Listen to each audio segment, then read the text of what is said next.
바울이 예수님 믿는 사람을 핍박하는 자로 행동을 했습니다.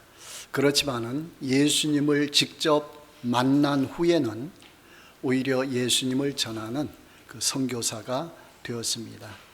다메섹으로 가는 길 그 도중에 부활하신 예수님을 만났습니다. 이 부활하신 예수님을 만나서 이 사울은 구원도 받고 또 사명도 받았습니다. 그러니까 구원과 사명을 동시에 받은 사람입니다. 사도행전 9장 15절에 이 사람 사울은 내 이름을 이방인과 임금들과 이스라엘 자손들에게 전하기 위하여 택한 나의 그릇이다. 다메섹에서 아나니아를 통해서 바울에게 주신 말씀입니다. 이 바울은 평생토록 이 말씀, 하나님의 뜻, 선교 사명을 위해서 평생 살아가게 되었습니다. 바울은 이제 선교 여행을 하게 되는 거죠. 예수님을 만난 후에 약 10여 년 후에 그 선교 여행 처음 출발을 하게 됩니다. 제1차 선교 여행은 사도행전 13장 1절부터 14장 28절까지 거기에 내용이 나와 있습니다. 제1차 선교 여행입니다. 약 2년 정도 걸렸고요. 총 여행한 거리는 2,000 몇백 킬로미터 정도 됩니다. 2년 동안 그렇게 돌아다니면서 선교를 했습니다. 그 바나바와 바울 두 사람, 그 다음에 마가 요한이 함께 했죠. 그렇게 안디옥 교회가 파송해서 이제 선교를 떠났습니다. 맨 처음에는 바나바의 고향 구브로 섬, 지금은 지중해의 키프로스 섬이죠. 그 지역 중심으로 그 주변을 이제 선교했습니다. 그리고 돌아와서 다시 선교 여행을 가는데 2차 선교가 사도행전 15장 40절부터 18장 22절까지 나옵니다. 기간은 약 3년 동안 걸리고요. 돌아다닌 그 거리를 계산하면은 약 5,000km. 서울서 부산 거리가 450, 기찻길로 450km예요. 그러니까 얼마나 많이 다녔는지 그걸 알 수가 있습니다. 2차 선교 여행은 바울과 실라가 함께 합니다. 바울의 고향 다소 지역을 출발해서 아시아 지역, 이제 터키 지역을 중심으로 선교를 벌이게 됩니다. 그런데 하나님께서는 유럽으로 건너가서 선교하라 그렇게 말씀을 했죠. 사도행전 16장에 보면은, 사도행전 16장 6절에서 12절 말씀에 보면은 자세하게 나왔습니다. 성령이 아시아에서 말씀을 전하지 못하게 하시거늘 비두니아로 가고자 애쓰되 예수의 영이 허락하지 아니하시는지라. 아시아에서 선교하는 이 바울, 거기 계획을 세우고 선교 여정을 이어가는데 성령께서 허락하지 않았다. 그러니까 환경을 통해서, 성령께서 직접 말씀으로 허락하지 않은 그게 아니고 환경을 통해서 이 아시아 지역의 선교가 안 되도록 자꾸 막는 거예요. 그러니까 바울은 궁금했겠죠. 그런데 하나님께서 밤에 환상으로 그 이유를 알려주십니다. 8절에 보면 드로아로 내려갔는데 밤에 환상이 바울에게 보이니 마게도냐 사람 하나가 서서 그에게 청하여 이르되 마게도냐로 건너와서 우리를 도우라 하거늘 바울이 그 환상을 보았을 때 우리가 곧 마게도냐로 떠나기를 힘쓰니 이는 하나님이 저 사람들에게 복음을 전하라고 우리를 부르신 줄을 인정함이러라. 밤의 환상으로 마게도냐 사람, 그러니까 유럽의 그리스 지역 사람이에요. 우리 지역으로 와서 도와주라 그런 환상을 봤어요. 그러니까 바울이 그 환상을 보고 나서 해석을 했습니다. 아하, 아시아 지역에서 선교 일정이 자꾸 막히는데 이 환상을 보고는 하나님께서 막은 이유가 있으시구나. 유럽으로 건너가서 선교하라는 의미구나. 그렇게 받아들이고 배를 타고 바로 유럽 그리스 쪽으로 넘어가게 됩니다. 그러니까 터키와 그리스는 멀지 않죠. 해협 하나 건너면은 이제 곧바로 지역이 갈 수가 있는 지역입니다. 그래서 처음 유럽으로 건너가서 선교한 지역이 빌립보가 되는 것입니다. 그래 빌립보 교회를 이제 세우게 되는 것이죠. 그러니까 바울의 계획은 원래 계획은 아시아 지역, 터키 지역 중심으로 선교하는 거였는데 하나님의 뜻은 어디로 가라는 거였어요? 유럽으로 건너가서 선교하라는 거예요. 그러니까 환상을 통해서 환경을 통해서 1차적으로 왜 그런지 좀 깨닫고 2차적으로 환상을 통해서 이게 하나님의 뜻이구나 하고 인정하고 그 유럽으로 건너가게 되었습니다. 그 역사학자 아놀드 토인비, 굉장히 유명한 역사학자죠. 이분이 얘기하기를 바울이 유럽으로 건너가는 배를 타고 간 것은 오늘날 유럽 문명을 싣고 갔다 그렇게 표현했어요. 그러니까 오늘 본문 이 말씀 아시아에서 유럽으로 바울이 배를 타고 건너간 것 이게 무슨 의미인 거 아니요? 바울이 복음을 유럽에 전함으로 말미암아 오늘날 유럽 문명이 발전했다 그거예요. 기독교가 들어가니까 유럽이 달라졌다 그거예요. 그러니까 세계적으로도 기독교가 들어가는 나라마다 잘 사는 나라가 돼요. 문명이 일어나고 사람들이 깨어나고 그런 역사가 일어나요. 그러니까 우리나라도 기독교가 들어오고 나서 완전히 달라진 나라가 새롭게 되는 나라가 되었던 거예요.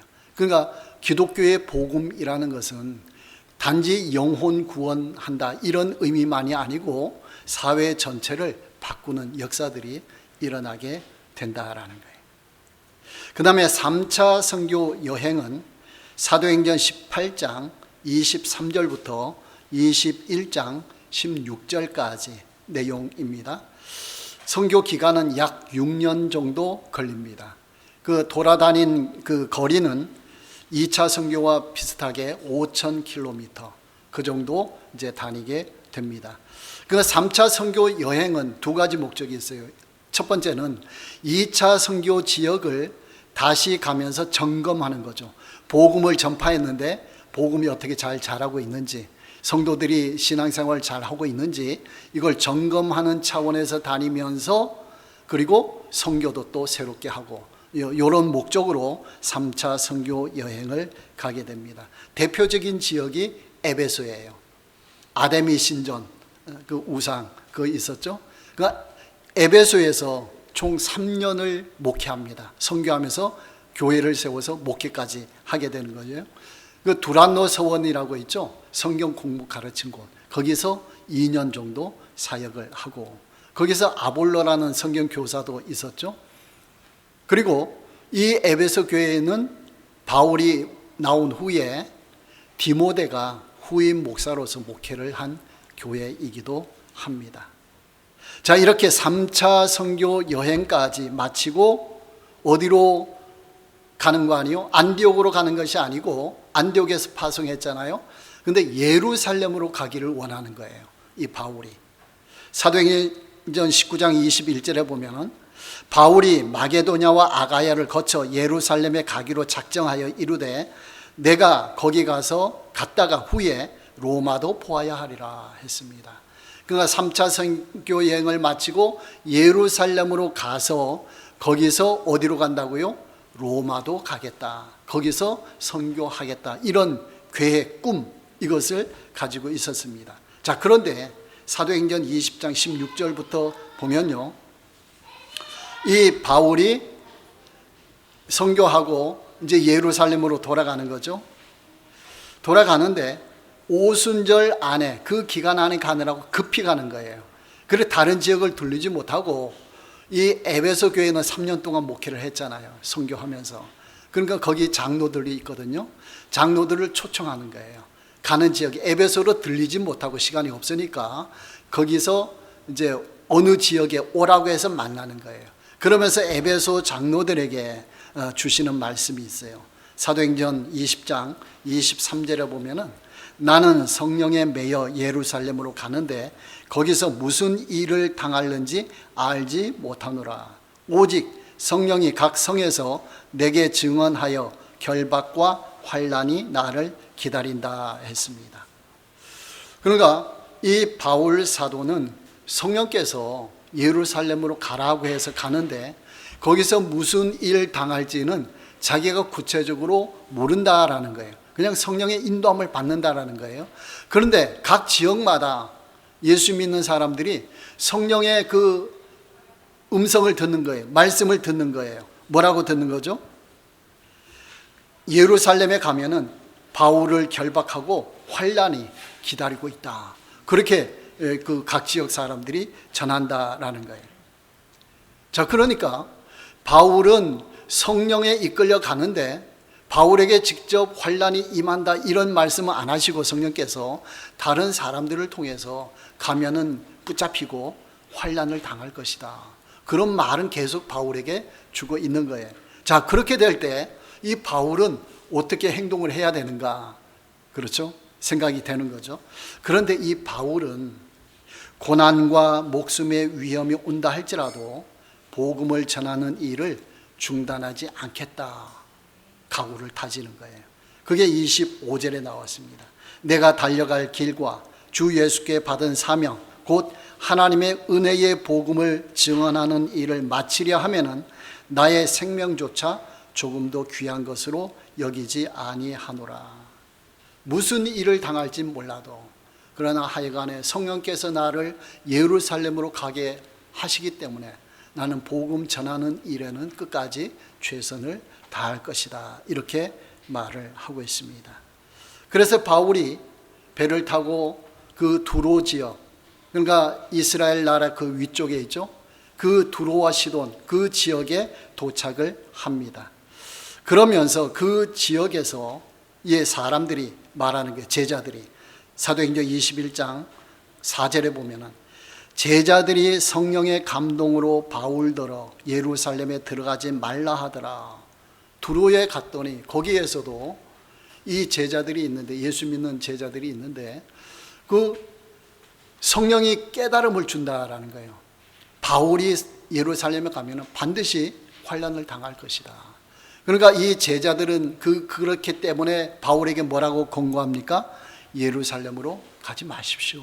거기 가면 붙잡히고 큰일 납니다. 그렇게 이야기를 한다라는 거예요. 자, 그랬더니 바울은 또 어떻게 해요? 아니다. 나는 예루살렘으로 가겠다 하고 계속 전진하는 거예요. 그래서 어디까지 갔느냐? 가이사랴까지 갔어요. 거기는 이스라엘 지역이죠. 가이사랴에 가서 그 집사님 있죠? 빌립 집사님 집에 가이사랴에 며칠 머물게 됩니다. 그랬더니 아가보라는 선지자가 또 바울에게 예언의 말씀을 주셔요. 11절에 보면은 성령이 말씀하시되 예루살렘에서 유대인들이 바울을 결박하여 이방인의 손에 넘겨주리라. 성령께서 아가보에게 말씀을 주셨다는 거예요. 결박해서 붙잡아가지고 이방인 로마 총독에게 넘겨주겠다. 왜? 재판받으라고. 그렇게 넘겨주겠다라는 거예요. 그러니까 이러한 상황, 계속 사람들은 환난이 있다. 그러면서 이 사람들을 어떻게 해석해요? 그런가 가지 마십시오. 이렇게 되는 거예요. 근데 바울은 뭐예요? 환난이 있다. 그럼에도 불구하고 나는 복음을 전하기 위해서 가겠다. 목숨도 아끼지 않고 나는 가겠다. 이렇게 결단을 내린다라는. 그 13절 말씀 보면은 나는 주 예수의 이름을 위하여 결박당할 뿐 아니라 예루살렘에서 죽을 것도 각오하였노라. 그렇게 결단하고 예루살렘으로 간다라는 거죠. 그래서 가이사랴에서 예루살렘으로 돌아왔습니다. 돌아간 직후에 유대인들로부터 붙잡혀서 고소를 당합니다. 이제 재판을 받게 되죠. 근데 그 당시에 로마 총독의 사무실이 예루살렘에 있는 게 아니고 가이사랴에 있어요. 그러니까 로마의 그 천부장 군인이 바울을 재판받기 위해서 가이사랴로 보내는 것입니다. 그랬더니 이 바울이 가이사랴에서 재판받지 않고 재판 받으면서 하는 얘기가 나는 로마에 가서 재판 받기를 원합니다. 그렇게 막 강조를 하는 거예요. 그래서 이제 그쪽으로 이제 보내야 되는 거죠. 로마로. 왜 바울이 로마로까지 가서 재판 받기를 원했느냐. 그 원인들이 성경 말씀에 나와 있어요. 사도행전 25장 3절에 보면은 그 유대인들, 그 지도자들이 바울을 예루살렘으로 옮기기를 청하니 이는 길에 매복하였다가 그를 죽이고자 함이더라. 가이사랴에 지금 붙잡혀 있는데 예루살렘에 가서 재판받도록 유대 지도자들이 자꾸 그렇게 총독한테 권하는 거예요. 왜 그랬느냐? 가는 도중에 바울을 제거하기 위해서. 그걸 바울이 알게 된 거예요. 그러니까 예루살렘 가면 돼야 안 돼요? 안 되는 거죠. 그 다음에 또 다른 이유가 그 말씀 중에 보면은 바울이 법적으로 잘못한 거 없어요. 자기가 오늘 본문에도 나오죠. 잘못한 것이 없어. 법적으로 어떻게 사형당할 일은 아닌데 이 유대인들이 군중 심리라는 게 있잖아요. 그 군중들을 동원해서 총독을 압박하는 거죠. 그래서 사형을 시키도록 예루살렘에 가면은 그런 작전을 펼친다라는 거예요. 누구한테 그랬습니까? 예수님께 그랬죠.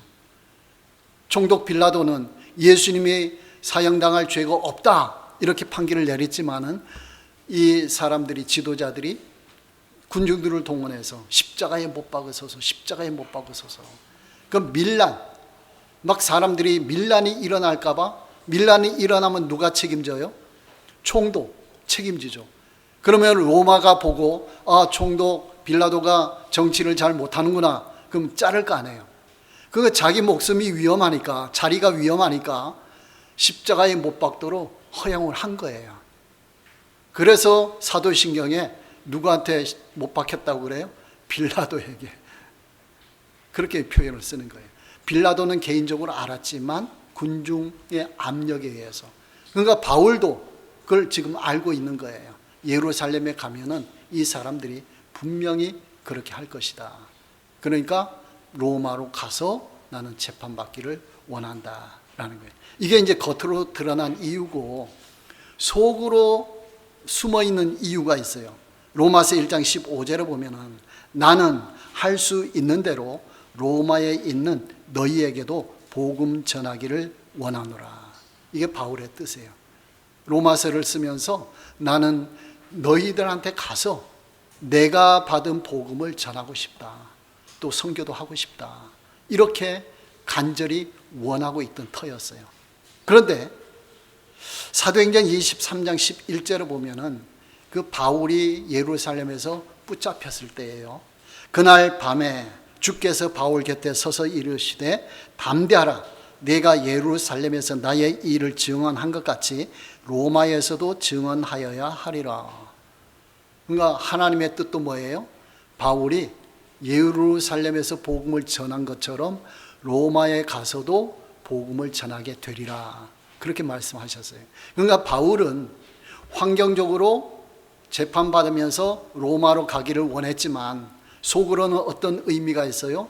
로마에 가서 죄가 없으니까 석방을 할 것이고 그러면은 내가 로마에서 복음을 전하리라. 이런 생각이 바울에게 있었다라는 거예요.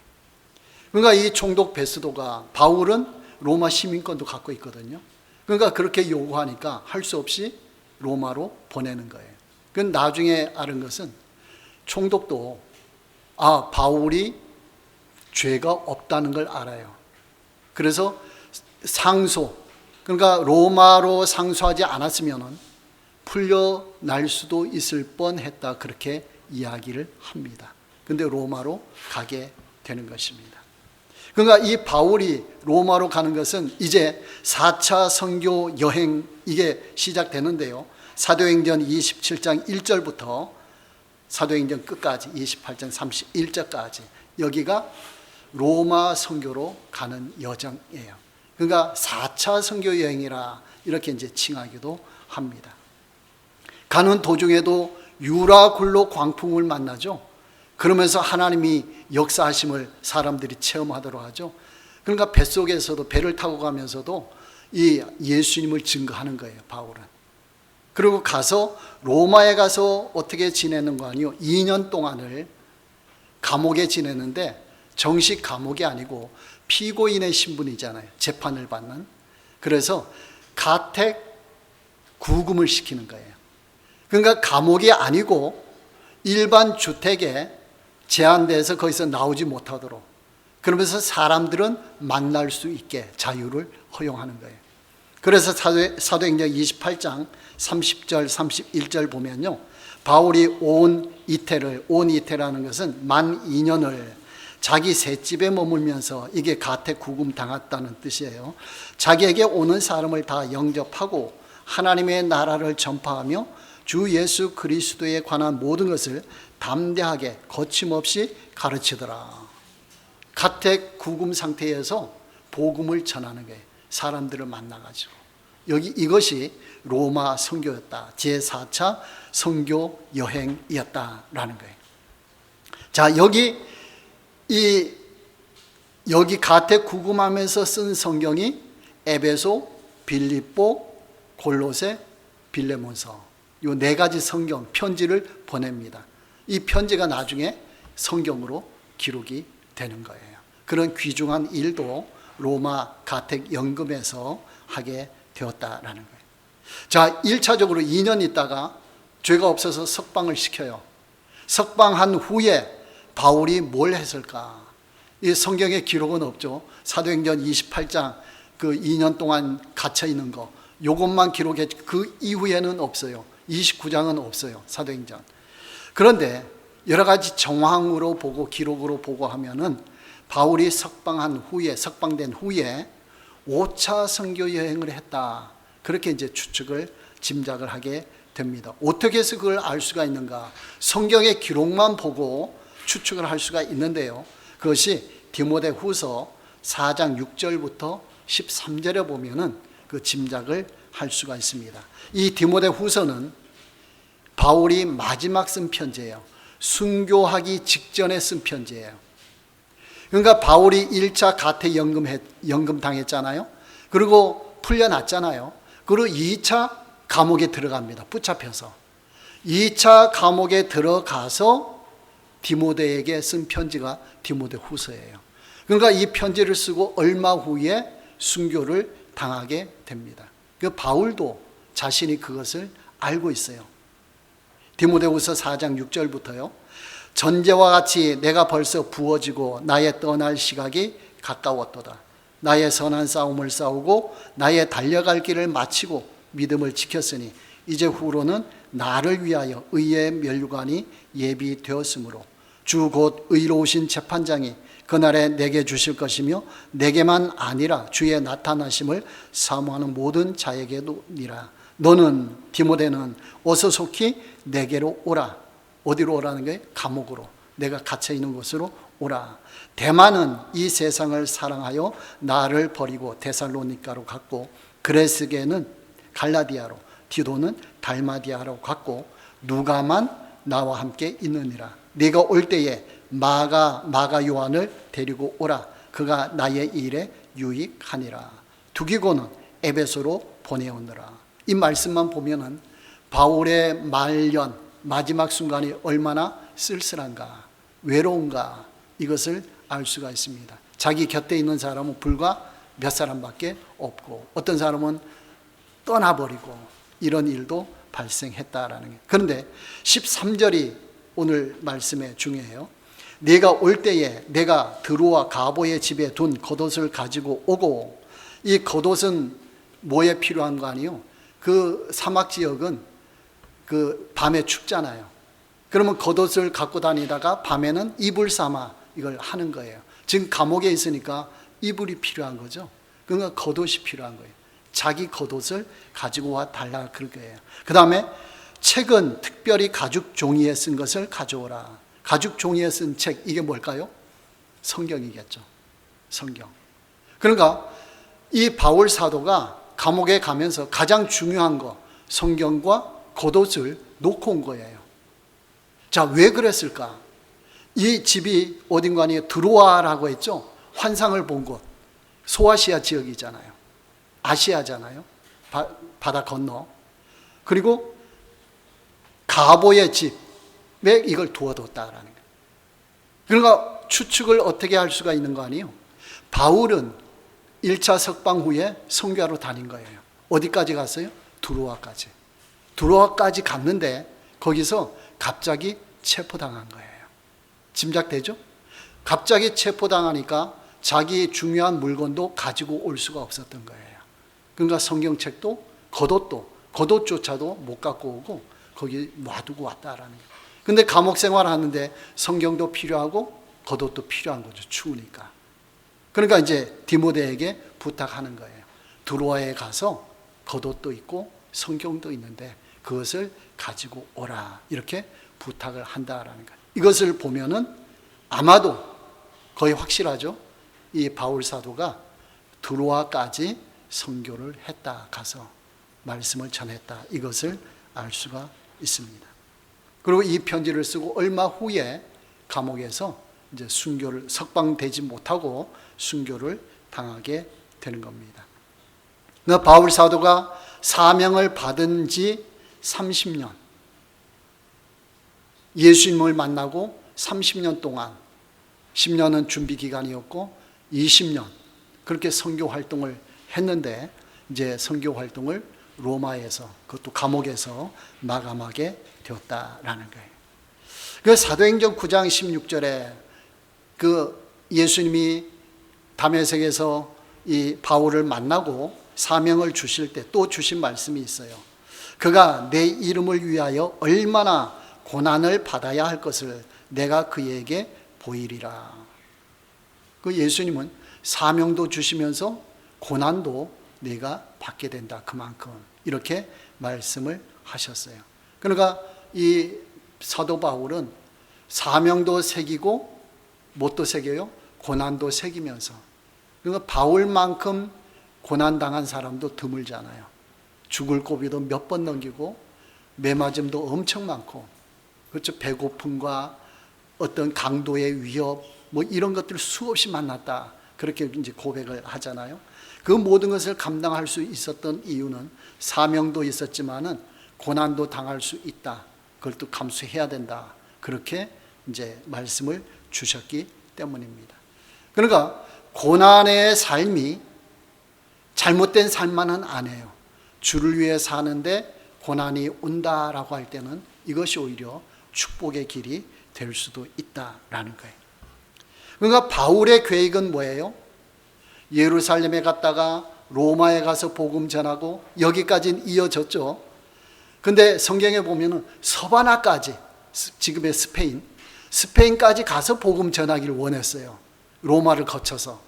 근데 하나님은 스페인으로 가기에는 허락을 안 하시고 로마에서 마감하도록, 선교 사역을 마감하도록 그렇게 하셨다라는 거예요. 그러니까 바울이 순교한 후에 다른 사람을 통해서 스페인과 세계 각지로 선교하도록 하셨습니다. 그러니까 바울을 통한 복음 사역은 사도행전 28장에서 끝나요. 근데 사도행전 29장은 오늘날에도 계속되는 거예요.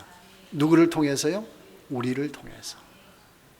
하나님 그 사명을, 바울에게 주신 사명을 오늘날 우리에게 주셔서 이어서 선교 사역을 하도록 그렇게 하신다라는 거예요. 그러니까 하나님께서는 바울에게 선교라는 기본적인 사명을 주셨어요. 그리고 바울이 선교 계획을 세워서 그걸 추진해 나가도록 맡겼습니다. 바울이 계속 해 나가는 거죠. 그러니까 바울이 은혜가 충만하고 성령 충만하지만은 선교 계획을 이루어 가는 거 하나하나 세세하게 하나님이 터치하신, 성령이 터치하신 게 아니고 자기 계획을 세워 나가는 거예요. 세워 나가도록 하시는데 방향을 틀 때는 특별하게 가르쳐 주셔요. 그렇죠? 특별하게 가르쳐 주셔요. 그러니까 우리가 신앙생활하고 하나님의 사역을 감당할 때에 구체적으로 사명이 없다, 어떤 사인이 없다 할지라도 여러분 기본적인 사명이 있잖아요. 우리에게 주어진 그 일에 매진하시기 바랍니다. 그럼 하나님이 배후에서 도와주시고 역사하셔요.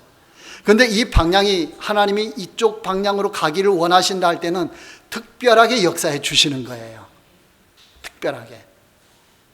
바울이 그렇게 사명을 감당했다라는 거예요. 그러니까 이 바울은 하나님이 역사하지 않는다, 성령께서 깨닫게 하지 않는다 할지라도 실망했을까요? 안 했을까요? 실망하지 않았어요. 기본적인 사명, 선교 사명, 이것을 위해 매진하게 됐다라는 거예요. 받는 순간부터 선교 사명을 마지막 순교하는 순간까지 이 사명에 최선을 다했다라는 거예요. 그 인간적으로 보면은 바울이 엄청 고난의 길을 많이 갔잖아요. 그렇지만은 하나님이 보실 때는 얼마나 영광스러우신가, 이걸 우리가 알아야 됩니다. 사명을 이루어가는 그 길, 칭찬과 상급의 길이고 하나님이 보실 때는 영광스러운 삶의 여정이었다라는 거예요.